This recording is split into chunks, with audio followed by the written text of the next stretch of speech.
Продолжуваме на тема насилство, но за жал и меѓу ученици и малолетници.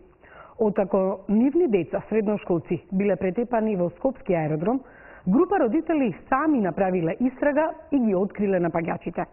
Сите податоци за насилничката малолетна група ги доставиле и до полицијата, но велат досега нема никаква реакција ниту од нив, ниту од останатите надлежни, како што се судот и центрите за социјални работи. Полицијата работи на терен, ги бара напаѓачите и за овие и за други случаи. Најризична точка е транспортниот центар каде средношколците се собираат и фаќаат автобуси за дома. Таму, но и во автобуси, има се почесто претреси и прегледи на патници, а во текот на оваа недела, кај малолетник во автобус беше најден и пиштол. Миомир Серафиновиќ на оваа тема.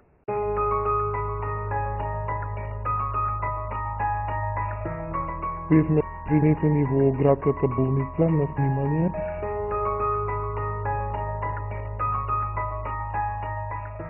Пред повеќе од месец дена, овој скопски средношколец бил нападнат, претепан, имал поблак потрес на мозок, неколку дена го болела глава, имал нагон за повраќање, му сметала светлина. Случајот пријавен, но се уште не е расветлен.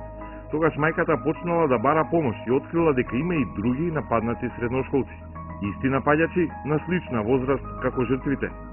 Излезе дека всушност ние сме некои си веќе 5-6 родители за 5-6 деца, знаеме дека се нападнати од истата група. Од истата таа група. Значи точно знаеме од каде се, кои се, каде учат, дека се малолетници, значи се откривме ние родителите, дека и тоа го приложивме на полицијата. Тројца од нив се согласија да дадат изјави, без да го откријат идентитетот. Останатите родители, кои што имаат вакви настани, се плашат да ги пријават ради безбедноста на своите деца. Бидејќи сепак ова е малолетна група, пак ќе кажам, има меѓу нив и возрастни, значи над 18 години, кои што носат оружје, така да родителите и ние со право се плашиме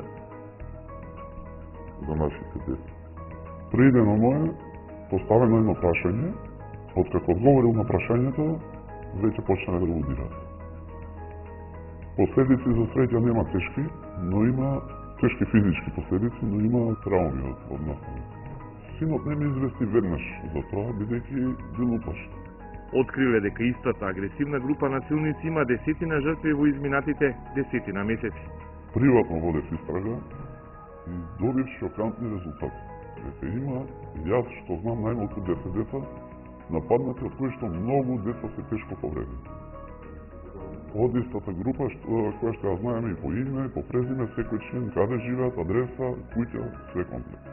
Најтешко повреден е син на овој скопјанец, нападнат додека седел во кафуле во општина Аеродром, веднаш до полициски објект. Групава налетува и еден од групата го напаѓа синот мој без никаква причина, му нанесува телесни повреди, искршеница, посекотини, потрес на мозок. Иако имало безбедносна камера на која се гледа целиот крвнички напад врз неговиот син и идентитетот на напаѓачот, од полицијата никогаш не ја зеле таа снимка. Полицијата како така ја изврши, да речеме, таа уврска што вечерта не пријавивме, меѓутоа не го приведе веднаш, после некој период, го приведоа и го негирал настанот. Меѓутоа, не се работи за тоа дали синот мој е повреден, дали полицијата ќе преземе нешто за понатаму, мојот син и останатите деца кои што се движат на потегот од железничка станица према населба Лисиче, дали ние како родители ќе бидеме послободни за да ги пуштаме нашите деца слободно да се движат. Во својата заедничка истрага да ги најдат виновниците за нападите врз сопствените деца, родителите користеле социјални мрежи, познаници, сведоци, сопственици на локали во близина на местата на инцидентите и откриле и како се викат насилниците и каде живеат. Буквално се. И тоа го предале на полицијата. Таа е, значи, голема група, фамилија, како да кажем, од населбата Лисиче, која кара низ Скопјево, а најмногу низ Аеродром. Полицајците се известени и знаат кои се, меѓутоа дигат раменици и ги знаеме. Тие се проблематична фамилија. Значи посочени се Познати се на полицијата, познати се и на судот за малолетна деликвенција. Што понатаму треба ние да направиме за да бидеме победени? На полицијата и достави комплетни податоци за тоа кои се напаѓачи. Вечерта по еден училишен ден кога бевме во транспортниот центар имаше полиција. Помина винера вечер, беше раздвижено. Полицајците имаа неколку контакти со ученици. На четворите им зедоа податоци од како поминаа на црвено. Од СВР Скопје вела дека превентивно, повеќе од еден месец со патроли, но и со пешаци е зголемено полициското присуство на транспортниот центар. Тоа е дел од плановите на СВР Скопје, а опфатени се и трговски центри и автобуски постојки со најголема фреквенција на патници. Работата овде има отежна. Нема никакви безбедносни камери во транспортниот центар, од каде тргнуваат вкупно 48 приградски и градски линии на јавниот превоз. Дневно таму се сумнуваат и качуваат и по неколку десетици илјади патници. Најголем дел се средношколци и помлади. Дека има повремени инциденти ни каже и чуварот на транспортниот центар. Главно се оштетуваат автобуси и опремата во центарот, но често има и вербални и физички пресметки.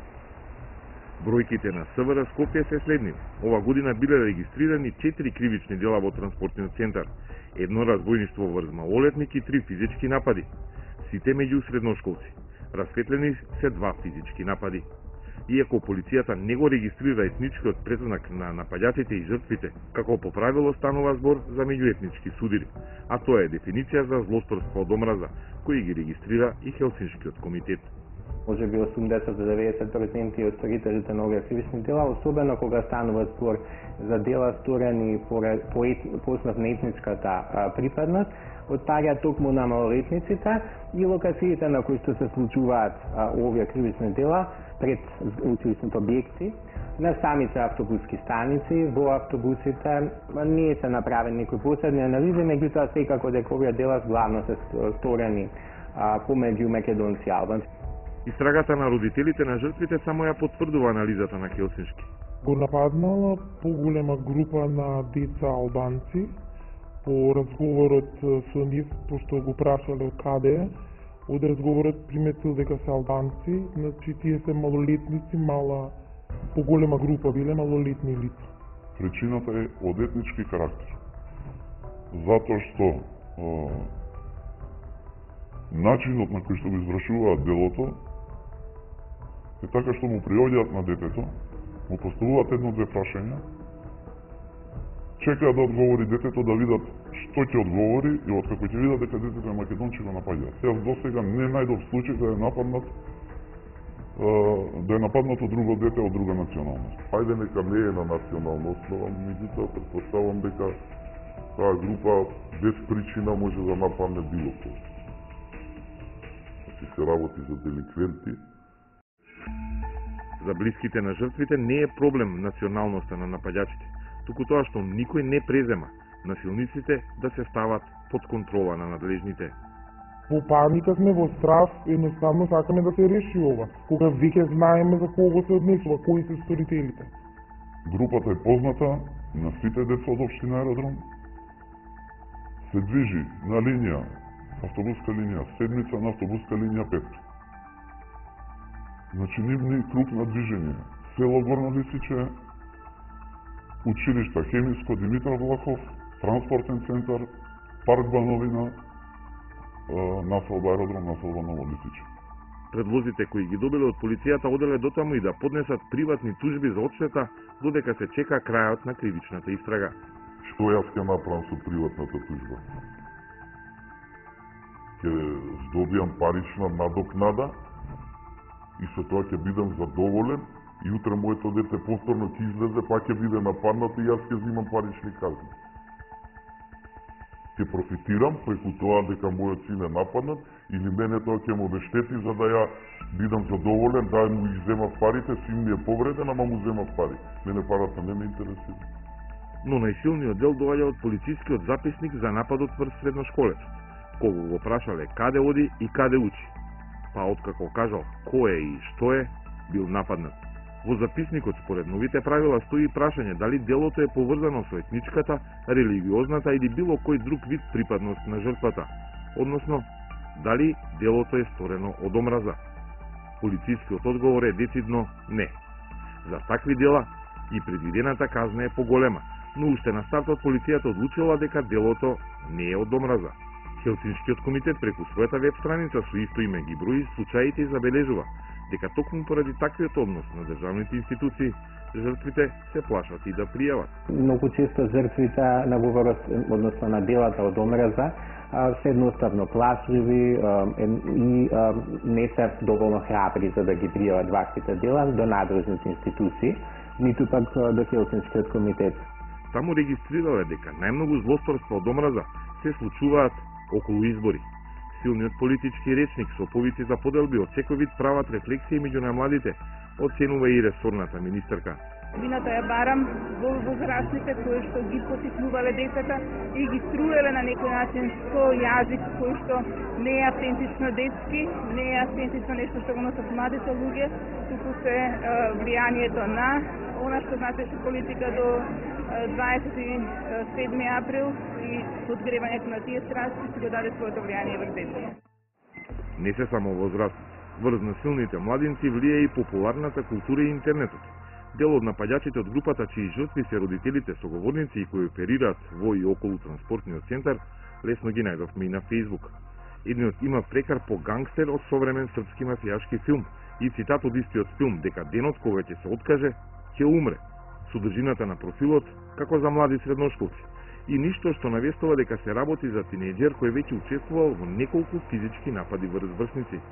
Они живеат во некој филм дека се опасна група, дека се деликвенти, дека никој ништо не може, дека ќе прават што сакаат. Затоа и бараат во се да се вклучи Центарот за социјални работи. Во оваа држава не е само полицијата и не можеме само полицијата да обвинуваме за се. Значи, тука пред се треба да се погрижи Центарот за социјални работи. Да провери каде живеат децата, од каква фамилија се, во какво обкружување растат, какви услови имаат за живот, зашто вака се однесуваат. Но социјалните работници ретко се присутни во работата на полицијата со малолетници. Од СВР Скопје ни потврдија дека во проектите за превенција, иако редовно поканети, социјалните работници никогаш не доаѓаат. Ретко се одзиваат и кога како сторител на кривично дело е малолетник и кога законски мора да дојдат на полицискиот разговор со осомничените тинејџери. Социјалата мора да преземе многу обврски, сметат во Хелсиншки. Преку соодветни програми кои што ќе бидат наменети за оние лица за кои што ќе се утврди дека биле инволвирани во ваквите инциденти или пак биле жртви на инцидентите на насилство. Од скопската полиција апелираат жртвите и нивните родители да ги пријават сите случаи на напади, за да може да се истражуваат. Министерството за образование пак размислува како да помогнат на децата пред се со разделените по националност паралелки. Процесот на градење на меѓуетнички врски помеѓу училишта со различни етнички заедници кои што учат во нив, или мрежување на училишта кои што се од една етничка заедница со училишта каде што се учи на јазик на друга етничка заедница, се процеси кои што ние ги поддржуваме. Но, често пати, она што значи меѓусебно насилство, за жал мора да се води сметка дали станува збор за насилство кое што е испровоцирано од некој од страна или пак станува збор за нешто што произлегува од детето. А родителите на жртвите чекаат разврска, да се најдат виновниците кои сите ги знаат и да бидат казнети за своето дело, за да не се повтори растепена глава на некој друго дете, без разлика што е и како се вика.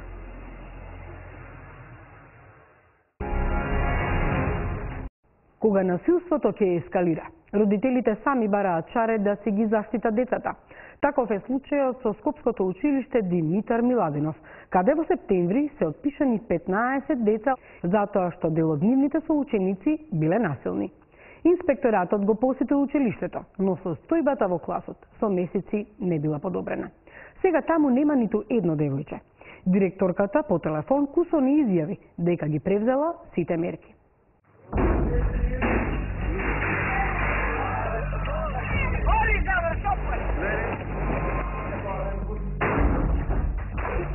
Ова се инсерти превземени од YouTube и се реални инциденти, некои од Македонија, некои од соседството.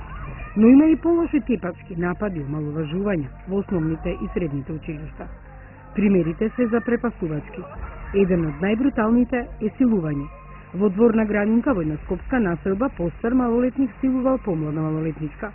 Случајот е пријавен во детската амбасада Меѓаши. Не постапуваат соодветно по протокол училиштето да веднаш интервенираат со медицинска екипа, форензичар, да се утврди што се случило, да се стави детето на рехабилитација во првите 48 часа. По неколку дена дојавуваат на мајката.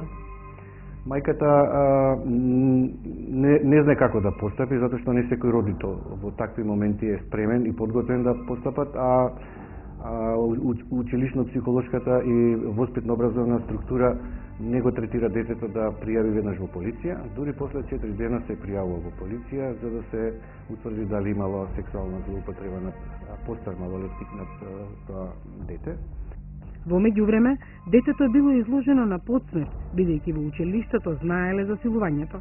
Родителите ја замолиле детската амбасада да се вклучи во процесот. Дури бевме и во полициска станица кај малолетничките инспектори со една замолница да го процесираат процесот побрзо, да не трае многу долго, затоа што секој одложување за детето значи дополнителна траума. Насилувањето му претходило психичко и физичко малтретирање, но никој како да не забележал. Имало континуирано малтретирање од постар малолетник на помлад и тоа се случувало во континуитет и за жал не било препознато, превенирано на време, се случило најлошото што можело да му се случи на детето. Ова е брутален случај кој сега е на суд. Никој во училиштето не забележал дека има жртва и напагач. За жал, токму малолетниците во основните училишта честопати се препуштени и сами на себе. Постојат примери кои не се однесуваат на цело училиште, туку на поедини оделенија. Таков е примерот со основното училиште Димитар Миладонов, каде во едно оделение постои континуирано насилство меѓу учениците. Во овој клас во септември се отпишале 15 деца. Сега класот има само 15, а меѓу нив ниту едно девојче. Родителите кои сакаат да останат анонимни, докот пријавија инциденти кои се и психички и физички насилни. Неколку момчиња од оделението се обиделе да скршат рака на едно девојче, ставајќи ја под вратата, која силно ја треснале. За среќа таа успеала да ја тргне, па само ја шинала. Истите момчиња се качувале, па преку зидот од женското веце ги гледале девојчињата додека се во тоалет. Со мобилен телефон снимале додека се обидувале да симулираат секс кај едно од децата врсници. Тепање, напади, недисциплина на час. Ова се само дел од инцидентите кои предизвикале родителите масовно да ги отпишат своите деца од класот. Претходно пријавиле до наставниците и директорката, но превземањето на мерките траело долго. Ја прашавме директорката на училиштето Маја Ангелова зошто дозволила ова да се случи. Не сакајќи да коментира пред камерата на Код, таа само кусо одговори дека ги превземала сите мерки и дека бил повикан инспекторатот. Но во одговорот за Код инспекторатот наведува дека тие постапиле по анонимна дојава од родители. Ви известуваме дека од страна на Државен просветен инспекторат извршен инспекцијски надзор по анонимна пријава од родители. Од надзорот е констатирано дека дисциплината во училницата е нарушена, кое допринесува со потешкоти да се реализира наставата. Од страна на ДПИ, согласно своите надлежности, е укажано училиштето да организира активности за јакнење на училишната клима и подобрување на меѓучовечките односи. Родителите за Код велат дека состојбата не е многу сменета. Трите деца кои шират насилство и понатаму го прават истото. Наставниците не ги посочуваат јавно престапниците, а нивните родители не реагираат. Родителите подпишале и петиција, барајќи да се смена состојбите во класот, но ништо не помогнало. Марија Ралева, детски психијатар, вели дека за насилството кај децата придонесува целата состојба во општеството, но и негрижата на школото и родителите. Се помалку родителите имаат време да проведуваат со своите деца во директен контакт. Се помалку имаат време да разговараат со нив. Има неколку истражувања кои се правени колку децата проведуваат време со своите родители во слушање и разговарање. Тој период се смалува драстично за сметка на другите посредни комуникацијски технологии. Според Драги Змијанец од Меѓаши, наставниците се сконцентрирани на образование, а не и на воспитување на децата.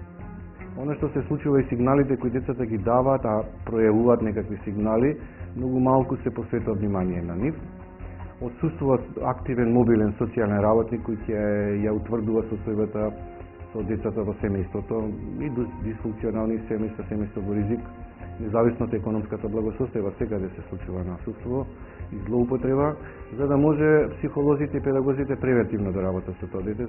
Од почетокот на оваа учебна година до инспекторатот во основните и средните училишта се поднесени 10 иницијативи, од кои 9 од физички лица за кои 2 се основани и од страна на инспекторатот дадени се соодветни прекршочни платни налози, а за 7 е констатирано дека се неосновани. Еден од одговорно лице, директор, каде постапката од страна на инспекторатот е во тек, односно по спроведени сите законски мерки од училиштето, државен просветен инспектор е задолжен да врши инспекцијски надзор. Истражувањата кои се занимавале со насилство во училиштата покажале дека Македонија е земја каде има зголемено насилство меѓу децата. Во 2013 Академијата за млади истражувачи нотира дека децата најмалку безбедно се чувствуваат во автобус или на автобуска станица. Шокира и податокот дека учениците со себе носат и пиштол или нож. Едни стануваат агресори, односно насилници, други стануваат жртви, затоа што се повлечени, затоа што се деца кои што да речеме учат, затоа што имаат други вредности, затоа што не се вклучуваат во вакви заеднички деструктивни организирања и биваат напаѓани постојано. Последиците се опасни, трајни, далекосежни и мислам дека децата доколку немаат кому да му се доверат и нема доволно разбирање,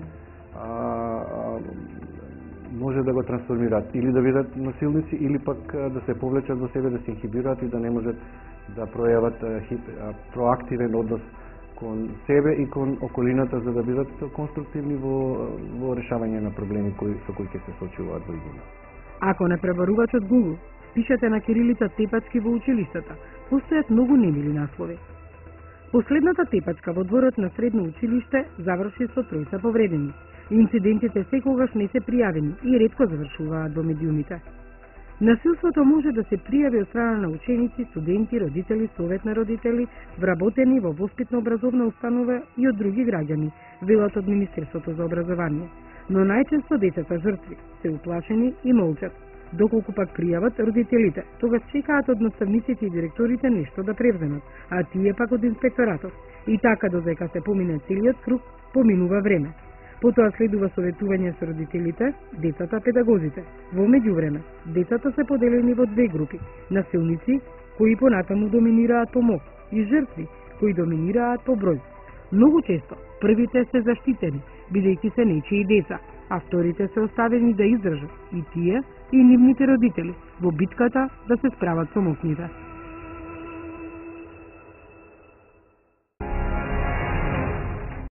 Овде е крајот на емисијата Код. Ви благодариме што бевте со нас. Имајте пријатна вечер. Се гледаме идната недела во исто време.